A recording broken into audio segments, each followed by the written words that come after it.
Bienvenue dans B-Boy Knowledge 37, partie 1, spécial Dr. Dre. En faisant mes recherches sur Dre, je me doutais pas que sa vie était aussi riche. Quel parcours, c'est fou! Ce mec devrait écrire un bouquin. En attendant, je vous ai retrouvé des images et des anecdotes de fou sur lui. Sur 2 épisodes, c'est parti!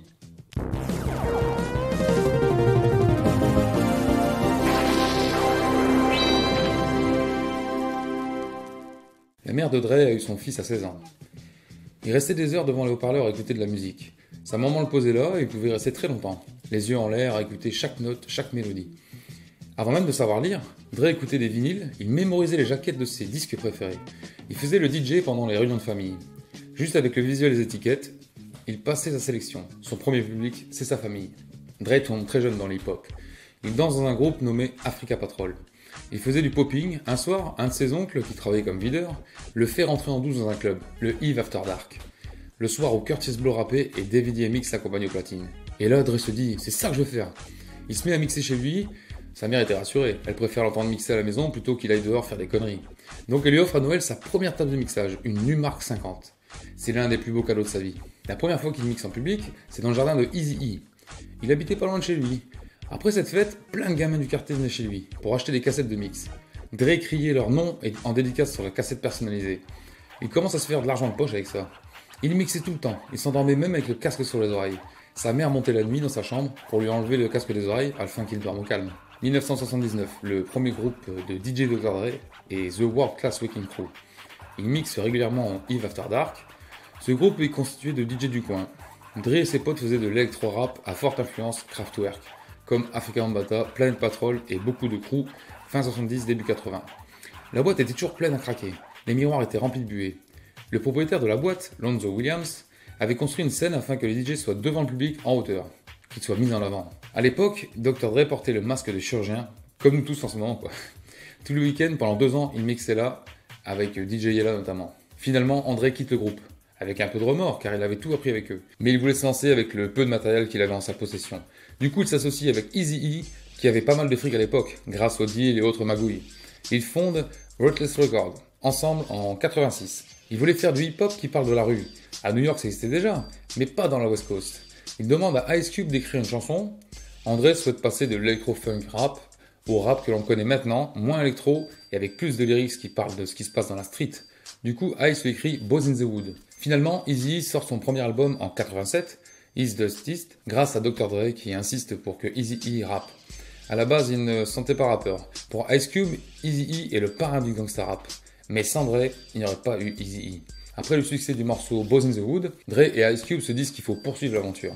Ils recrutent un pote de Dallas, D.O.C, et Eazy ramène Ren. Ils bossent sur l'album Stretch Outta Compton en 1988. Ren et Ice expliquent qu'effectivement Eazy-E n'était pas doué pour le rapper au début. C'est Dre qui insiste. Il passe des heures à enregistrer, parfois mot à mot pendant toute la nuit. Mais Eazy avait une voix tellement ouf, explique Ice Cube, que ça en valait le coup.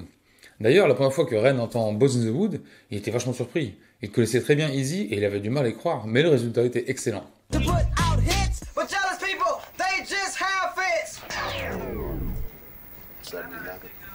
That's how the shit go.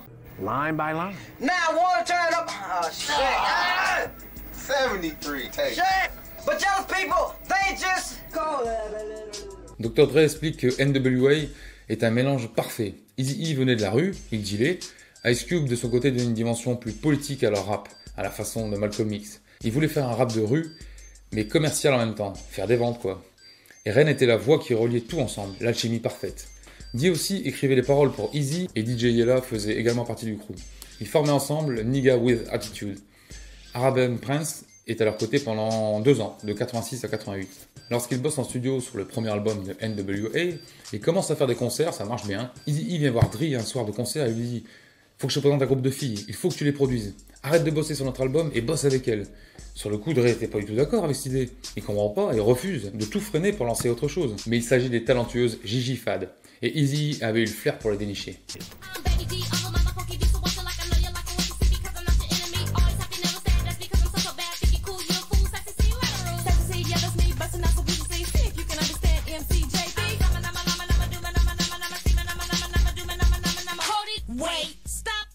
Dre est toujours partant quand c'est une bonne idée, mais il faut que ça déchire. Ce fut une super idée. Ce groupe de rappeuses cartonne littéralement partout, les ventes de disques explosent. Avec cette introduction sur le marché de la musique et l'argent ramassé, elles ont pu enregistrer plusieurs albums de NWA par la suite. Premier disque d'or pour Ruthless Records, Eazy-E voulait un son commercial qui passe à la radio et avec des filles, la cerise sur le gâteau. Les sons commencent à être diffusés en radio et tout le monde entend parler de Ruthless Records, le tour est joué. Juste derrière, ils sortent l'album de NWA. La stratégie fonctionne parfaitement, le groupe de rappeuses a ouvert la voie au NWA. Mais les paroles n'ont rien à voir avec Gigi Fad. MTV ne risque pas de passer leur musique de gangsta. Même la mère de Dre à l'époque ne pouvait pas entendre ses chansons. Elle se demandait pourquoi son fils avait des paroles si vulgaires. Dre n'était pas comme ça. Elle avait un peu honte, disons-le. Son fils expliquait que s'il rappait normalement, personne n'écouterait ses sons. Le groupe le plus controversé se fait interviewer en brandissant des armes devant la caméra. Eazy-E disait « Tout ce que tu entends dans la chanson, c'est vrai ». Un jour, ils prennent leur voiture et foncent sur l'autoroute pour s'amuser un coup. Ils commencent à se tirer dessus par voiture interposée. La population panique, ils appellent la police. 15 minutes plus tard, course-poursuite. Arrestation musclée par la police.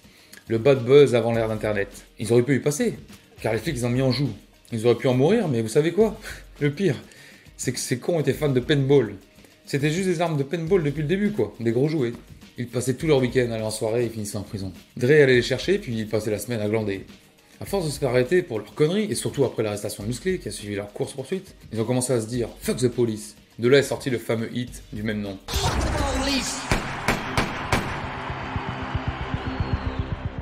Quand Dre voit les paroles de Ice Cube écrites, il dit « Non, écoute, je peux pas sortir ça, je vais en prison ce week-end, ils vont me dérouiller ».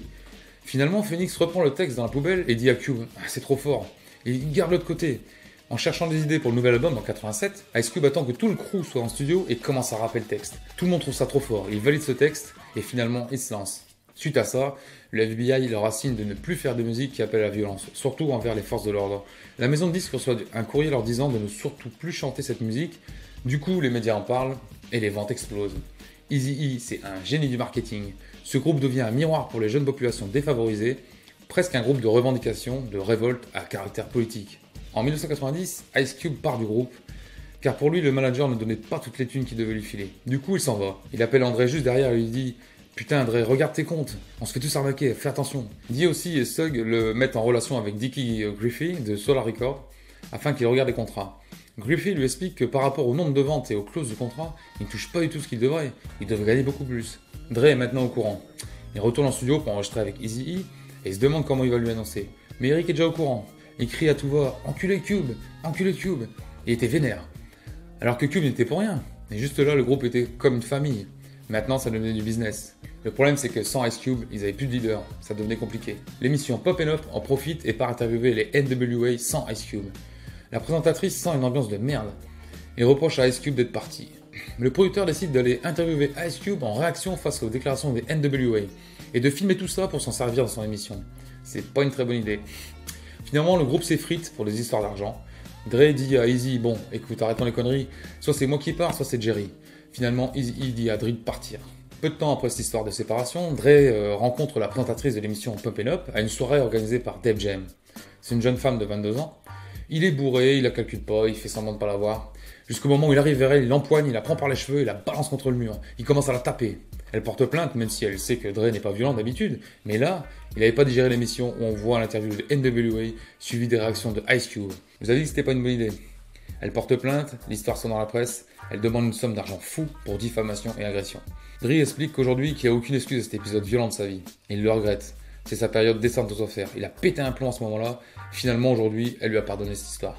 En 1991, NWA sort l'album Niggas for Life, qui a une ambiance sonore plus funky, qui pose les bases du G-Funk. Ce sera le dernier album studio du groupe. Il devient numéro 1 des ventes et disque d'or en moins d'un mois et sans publicité radio ni télé. Gros carton.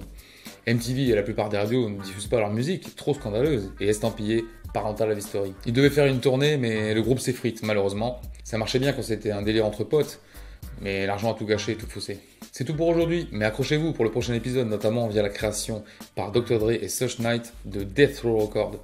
Snoop Doggy Dogg débarque avec Tupac, Eminem, Kurupt, Nat Dogg, The Lady of Rage et leur opposition au label Bad Boy Records fondé par Puff Daddy qui comptait dans ses rangs des gros blasts tels que Notorious B.I.G., Foxy Brown et tellement d'autres.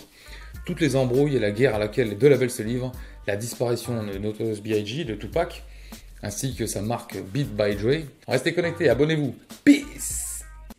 Et quand je suis rentré, j'ai dit « C'est quoi ce bordel ?»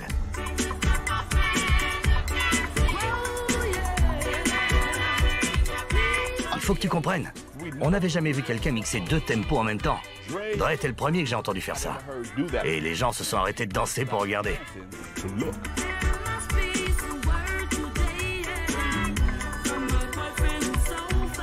Mr. Postman et Jive Rhythm Track 122. Incorporer une vieille chanson des années 60 dans une chanson récente. Les gens sentaient ce groove. Et je comprends pourquoi. Moi-même, j'étais perdu, putain. Et c'était la première fois qu'il mixait dans la boîte.